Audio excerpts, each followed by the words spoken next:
प्यारे विद्यार्थियों, आज मैं विशेषण करवाने जा रही हूँ। विशेषण होता क्या है? जब क्या होता है बेटा, जब हम कोई भी वाक्य बनाते हैं और उस वाक्य में बार बार जब एक ही नाम को उसके आगे पीछे लगाते हैं तो क्या होता है, वो वाक्य अच्छे नहीं लगते। बार बार किसी भी एक ही नाम को बार बार रिपीट करना अच्छा नहीं लगता और व्याकरण की दृष्टि से वो गलत माना जाता है। तो संज्ञा या सर्वनाम की विशेषता बताने वाले शब्दों को विशेषण कहते हैं।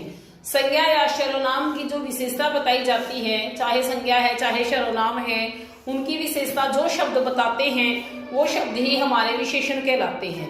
जैसे कमरे में 15 बच्चे हैं, तो क्या है, कमरे में 15 बच्चे हैं, तो 15 है क्या है कि वो हमें संख्या बता रहे हैं उनकी कि कितने बच्चे हैं, 15। तो विशेष्य क्या है?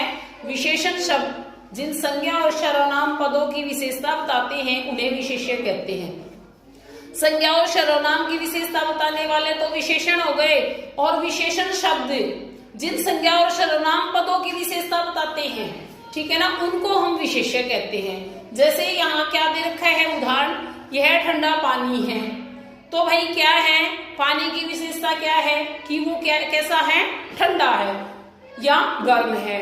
तो यहाँ क्या है, विशेषण के भेद हैं। विशेषण के क्या है, भेद हैं, 4 भेद हैं। गुणवाचक विशेषण, परिमाणवाचक विशेषण, संख्यावाचक विशेषण और सार्वनामिक विशेषण। गुणवाचक विशेषण में जिनमें गुण दोष का बोध होता है, परिमाण में मापतोल का बोध होता है, संख्या में उनकी संख्या का बोध होगा, और सार्वनामिक जो सब के नाम की जगह जिनका प्रयोग होता है वो सार्वनामिक विशेषण कहलाते हैं।